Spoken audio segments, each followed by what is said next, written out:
Hey, everybody. Thank you for tuning in. The next 10 minutes are inspired by a cell phone and a car ride. I hope you enjoy it. Welcome to the engine.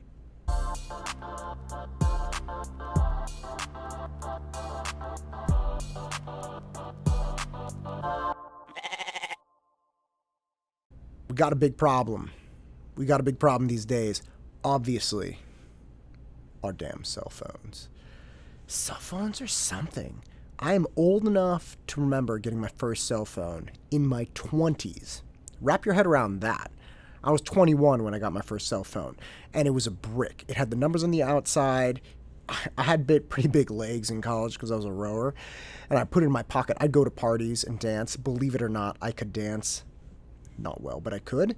And my phone would make a million calls because it was in my pocket. I think I lost one night like half of my saved contacts in my phone. Not a big deal because I memorized phone numbers anyway, but I was like, well, those are gone. I had to re-input a bunch of stuff. And life didn't used to be like it is now. Like, you weren't connected to people. You used to have to get independent text messaging plans, and it was just different. Right now, again, I was in college. My life was different in general, so I'm not going to say that cell phones have made my life what they are today. That's just ridiculous. But I think anybody who was living a professional life when cell phones became popularized can tell you things are different now. And it's evident. And recently, I have really, really wanted to move to like Idaho or Montana or just anywhere where we don't have such a push. There's not such a hustle. Everyone I know here has a hustle. They got like their gig, they got their main gig, they got a side thing. They're like getting ahead. They're part of this little real estate group and purchases stuff, and they got their little thing over here, and they're getting like little stock tips. And it's exhausting. It's one of those things where like, what the hell are we doing? This is lunacy. And I realized, I was like, you know what? This is not fair. Before you move, or before you genuinely see moving as the solution to your problem, solution that probably won't happen because my family's here and that's a problem, right? Before you start fantasizing about that or complaining or blaming your lack of peace in your life on the fact that you can't move, you should look at the things you can do. And the number one thing I came to was like, dude, my cell phone. My cell phone's ridiculous. I have it. I check it all the time to see if somebody's text messaged me, potential clients or students or whatever it is. And it's just bad. It's bad. If say like 3 or 4 people text message me, students or potential clients or anyone, if I'm looking at my phone from 8 a.m. to noon, and these people text message me an hour, so 8 o'clock, 9 o'clock, 10 o'clock, 11 o'clock, if I pick up my phone at noon and see the 4 text messages, I can respond very quickly, and perhaps they start responding on their lunch break or whatever it is. I get the conversations done, boom. But I had 8 to noon off from my phone. Now I'm an SAT tutor. I don't really have emergencies. But if I do what I have been doing, which is just having my phone with me all the time, say I check it at 8, oh, here's a conversation, have to have it, and person pings back and forth. Let's say it's over by 8:30. And oh, here's another one at 9, having a conversation over by 9:30, have another ping at 10, over at 10:30.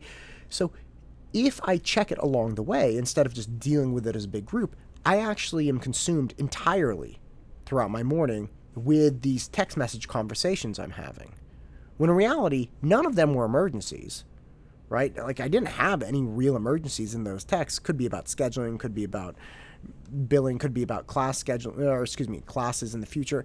Who knows? It doesn't matter. The point is, I don't need that. So what I've been doing is ditching my phone. From 8 to noon, I try to not have my phone. And it's actually really working. So what I've been doing is carrying around a little notepad, a little leather notepad, a little book. I open it up like a journal, scribble a note in there because things come up. I need to, remember to do an essay for somebody, work with them on a concept, or I don't know, pay my property tax, or whatever things come to my mind. I have a to-do list in my phone. And again, I'm avoiding my phone, so I write these things down. And it works. It works. I'm free from my phone. It's a really weird feeling, but it's great. You know, I'm swimming in my little pool and hanging out and making food and not thinking about other stuff. But I have run into one really big problem with it. When I was in my early 30s, I was training a lot, and I have my dear friend Dave. He and I would go to training together. We'd carpool because we lived pretty close to each other, and we're going the same place, so no reason to take separate cars. So we were driving one time to training, and 2-lane road, right? So one forward, one backwards, and there was a car stopped with its hazard lights on the right side. So we're passing it, and it's like this traffic jam, and going around, we get past, and Dave, I don't think anything of it, and Dave just says, "Oh, should have really helped that lady." And before I even register what was going on, Dave whipped the car around, and again, it was kind of trafficy, so it was not a small feat. Whips the car around, bombs back towards the car, pulls another Yui into the traffic because we're backed up behind this car, and then pulls up behind it and says, "Hey, can we give you a push, get you off this main road?" And there was a side street maybe 20 feet ahead. So Dave and I put our backs into it and pushed the car around. I had never done that before. Okay, now I was in my early 30s. It's kind of embarrassing to admit that, but I had never done that act of kindness before to somebody. And something Dave said to me really stuck with me. He was like, never hesitate on an impulse of kindness. And that really changed the way that I started looking at the world, looking at my relationships, looking at my actions. About 3 months later, I was driving home, and it was late. It was about 9:30, and a car was pulled off onto the side of an off-ramp. And it was obviously having some kind of trouble, and they couldn't get it going. I'm like, that's really dangerous. You're on an off-ramp. And it was towards the bottom where the street was. And again, I parked my car and helped them push it out of harm's way. And as time went on from that instant, I started not hesitating on kind of impulses. If I thought about somebody, even if I hadn't talked to him in years, I'd reach out. Even if it was a 2-line text. "Hey, thinking about you. How are you guys? Good? Awesome? No, not good? What's going on? Anything I can do?" Or just thinking about you. That's it. I got nothing to say. You're in my heart. You're in my thoughts. I hope you're doing all right. Lately, there are some people that I'm close with, and I've actually stopped trying to explain myself, and I'll just send them a couple hearts. And they get it. They just send a heart back. You know, no explanation needed. I have love. I have love for you. That's it.